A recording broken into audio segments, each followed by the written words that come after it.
Let's get into the second pickup of today's episode, and this is the console pickup. We've already had this console in the collection before. Let's go! Yahoo!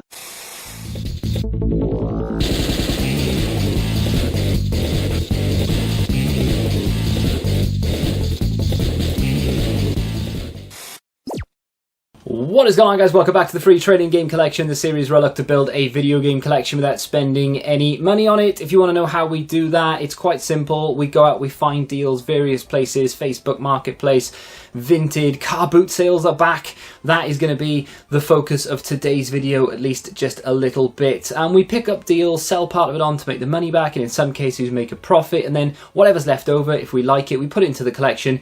If not, we take it to CEX, we let them deal with it, and then we get a voucher for the games that we actually want to pick up.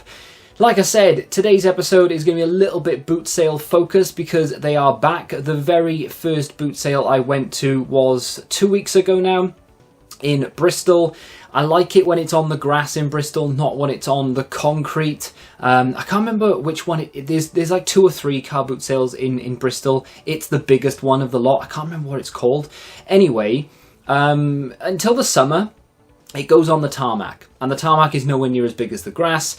Not many people turn up to it. I mean, it does have a couple of rows, or 3 or 4 rows in total, but it's nowhere near as big as it is on grass, when they quite literally have about 8 to 15 rows of cars. It is crazy in the summer. Can't wait for that to happen. But the first boot sale back wasn't amazing. I wandered around for quite a while, and unfortunately, I didn't really find anything. I bought some Under Armour socks and a Crash Bandicoot notepad for making notes about videos. And I was about to leave. I'd given up. And on my way out, I saw someone putting some games on a table. Now, unfortunately, at this point, what I like to do is I like to tempt fate. I don't necessarily believe in superstitions or fate or anything of that nature, right? However, I put the camera away. I thought, I'm going to put the camera away because you always find stuff when you're not filming. Always. So I did. I put the camera away, and within about, 2 minutes of me putting it away, I found something. Now, my brain doesn't work quick enough to get the camera back out. Plus, this guy was starting to get a little bit swarmed in boot sales when someone brings out things like jewellery, phones, video games. People dive and they just grab them all, and there's a lot of arguing and everything. But I was lucky because I was the first one there and I managed to pick them up and I had them in my hand before anyone else noticed that they were there. Now, I deliberated for quite a while on what to do here, but the first game I picked up was Forza 3. Now, I have that here. So Forza 3 trades in for a £5. He wanted a £5. So why did you buy it? You don't collect for Xbox, and you're only going to get £5 credit. You spent £5. What was the point? Well, I don't know if I've got footage of this, and I really hope I have, because otherwise you're going to have to trust me. And I know people have trust issues on the internet. But as you can see, the disc is in there. But also in there was Need for Speed Heat on the Xbox One and Forza Horizon 2. So, 3 discs in total. I opened it up. I spotted the discs. How much for this one? He said, oh, that has a couple of games in it as well. I'll do it for a £5. Now, my thought process was, I knew this traded in for a £5 because I traded it in recently. These games don't tend to fluctuate too much, the Forza games. They will keep that sort of steady £4 to £6 in credit. Obviously, the newer ones give a little bit more, but I knew my money was safe there because the loose discs, I didn't look them up. I thought, racing games, again, 3 or 4 quid each if I sell them disc only, and then I've got that to trade in. Money's safe. Yes, here's a £5. I went to walk away. Brought out some more games. I didn't think to ask, did you have any more games? Because he'd kind of already set up. But then he was like talking to someone, and while he was talking to someone, he had a bag, and he was bringing these games out, and he's putting them on the table. And 2 of them were Skylander games. I didn't know which ones were really worth what they were worth, if you get what I mean. So I did a very, very quick eBay search and noticed that the cheapest one on eBay for this was, I think, $18.99, and then this one doesn't go for anywhere near as much. I don't know if it's on Game Pass or something, or maybe it's just not as popular on Xbox. However, that has now sold, $15.95 plus postage. I've sold the 2 loose discs, Need for Speed Heat and Forza 2. They've both gone as well. So the whole boot sale fiasco has been paid for. I've already made my money back, £15 spent in total. I've made £25 back, so realistically we're £10 in profit, roughly, and we still have this to sell, which would be another £8 to £10, so we've got potentially £20 in profit, and I have a £5 credit now for Forza Horizon 3. And little deals like that, they may not look like much on the surface. When you pick them up, you're thinking, oh, I'm spending a £5 to make a tenner. Do I really want to do it? But when they're quick and easy flips like video games, the packing involved in sending something like that, a lot of people, I mean, I wrap them up and I protect them a little bit because I know people can be quite funny about cases, but some people literally just chuck that in an Asda bag, wrap it up in tape and stick a label on it and send it to me. I get most of my games off Vinted and they arrive like that. So when it comes to packing, very, very easy, quick, cheap postage, and they sell really quickly as well. So hopefully that can go soon. That's going to be traded in. That's pickup number 1 or number 4, whichever way you want to look at it. Let's get into the second pickup of today's episode, and this is the console pickup. We've already had this console in the collection before. I've got rid of it, but we've picked it up again. What will I do with it? Well, let's find out. If the footage is usable, I'm going to throw it in now. How much you want for that? Oh, has he got a... I'll do tenner, mate. It works perfectly, a single controller. Yeah. Have a look what else you've got on the floor a minute. Yeah, go on.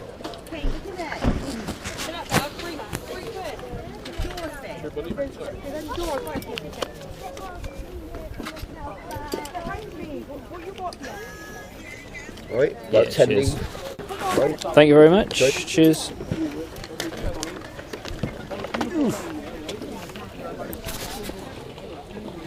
The problem with buying consoles in boot sales is that you have to buy them on the premise that they are faulty. Despite the fact that the person selling it said, oh yeah, perfectly working, you know, no problems at all, it may actually not be working. People do lie because they want to sell it, right? So you have to assume it's not working, because if you've assumed it is and you've spent close to what it's worth, when you get home and you find out it's got a yellow light of death, red ring of death, whatever it may be, you then have to sell it or repair it as faulty, right? And console's not going to be worth anywhere near what it's worth faulty as it is like used or working, right? So PlayStation 3, very grimy, but it did have all the warranty stickers, the seals and everything, so I was happy with that. Didn't have a controller. Of course, the guy selling it said it was perfectly working, just doesn't have a controller.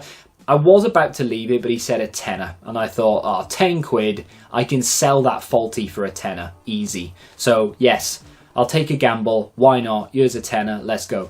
Plugged it in, and it works. Happy days. So we have a PlayStation 3 back in the collection. Now I don't have a controller. However, PlayStation 4 controllers, I wasn't actually aware of this, PlayStation 4 controllers work on the PS3, would you believe? All you have to do is plug them in. There is a way to get them to work wirelessly, but I think it involves adding a Bluetooth device and such. I'm not really that bothered. I plugged it in via the cable to see if it worked, and it does. How do I have a PlayStation 4 controller? Well, if you remember, ages ago I bought a berry blue controller. That is something that I'd even forgotten about at one point. So I plugged that in and obviously it works perfectly. So I was playing a little bit of Skate, which is the only PS3 game that I have. And the reason I have it is because it's disc only. And I think it came with a PlayStation. It was in the machine of the last one I bought. But luckily I had it because I could test it. So I also have this PlayStation 4 controller. Now this is one that I picked up ages ago, to the point where I don't even know when and how I got it. But what I do know is it's faulty. It has tremendous stick drift. This is horrendous for stick drift. That is just almost like it's stuck in the up position, which is really frustrating. Don't know what to do with it because it is essentially brand new. There's like no way to this at all. I just really wish I knew how to fix stick drift. I'm just not confident enough to do it, so unfortunately I think that might just hang around for testing. I could sell it, but I don't know why. It looks too good to sell as faulty. And it sounds stupid, but it is what it is. So let me show you another pickup. This is actually not video game related, but it's going to go in the video game collection essentially. So I'm going to throw it in here. It's from a charity shop. I can't remember how much it cost me. I want to say a tenner. It might have been 15 at a push. It's a VHS player. JVC, forget the model number, it's in front of me. It doesn't have a remote, but that's fine when it comes to VHS players, I'm not that bothered. The reason I wanted one is because I kind of want to collect some VHS, and I may throw it in the video game collection, because to me, things like little collectibles like Funko Pops, older collectible figures and posters and things, and even things like VHSs, especially if they're like, for example, the Turtles animated series from back in the 90s and 80s, that kind of thing is almost tied into video games. At least it is for me personally. Anything nostalgic kind of ties into that. So I did have a movie series. I don't know if I'm going to continue that, to be honest. So for those of you who have actually been waiting for it, I do apologise. I may do another update in the future, but I haven't bought anything movie related since the last episode. So I may start to throw little things like that into these videos. They won't replace content. It will just be additional. So that VHS player, I will take it out of the cash balance of this series, because it's going in to the display of the collection, and if it's going to be in a video, it needs to be explained away, so I am going to deduct the money from the cash balance. I thought I would throw that in there, and the reason I've mentioned it, I could easily have just kept it out of shot the entire time. The reason I've mentioned it is because I now have almost like a Mega Drive section in my collection, but I am going to call it the retro corner, if you will, even though it's not in a corner, literally middle of the room.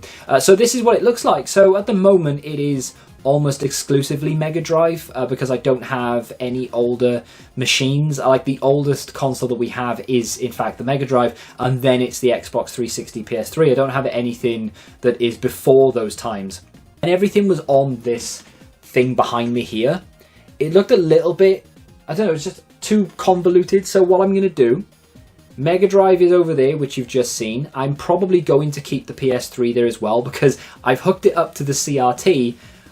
I like it. I don't know why. It's not meant to be. It's a HD console. It plays Blu-rays, but I've got it hooked up to the CRT, and I think I'm going to keep it that way. No, it's blasphemy, but I am going to keep the PS3, and I am going to collect the odd game for it. I said before, I don't want to collect PS3 games. I've got no interest in them, and I sold it. But the more and more that I'm starting to play games, I'm going back to the 360 games. I did have a PS3 on launch back in 2006, and I do have some fond memories of playing games like MotorStorm and maybe some Killzone, so I will collect the odd PS3 game, nothing too crazy, but I am going to keep it hooked up to the CRT, and I've been watching some DVDs on it.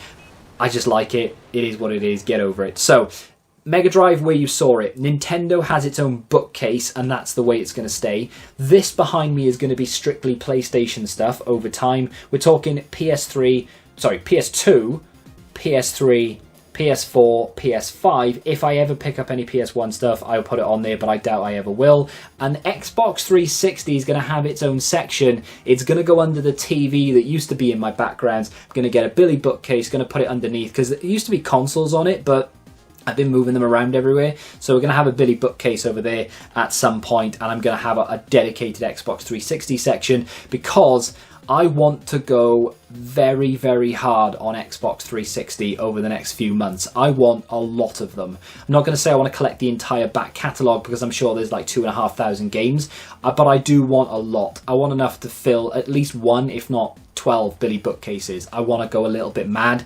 Played a lot of games on that platform, and I want to pick a lot of them up. So, the updated, I'm sorry if this video has been a little bit boring. Someone said stop blabbing in the last episode, but then everyone rushed to my defense and said, no, I like the blabbing, keep it in there please. So there it is, I just waffled for ages. Should we get into some more pickups and the video game pickups of today's episode? This is going to be a game that I probably regret buying. You are going to shout at me for buying it because it's probably awful, and I actually forgot I picked this up. This is actually from that video game store that have asked me not to mention their name. Most of you know who they are. You've said it in the comments.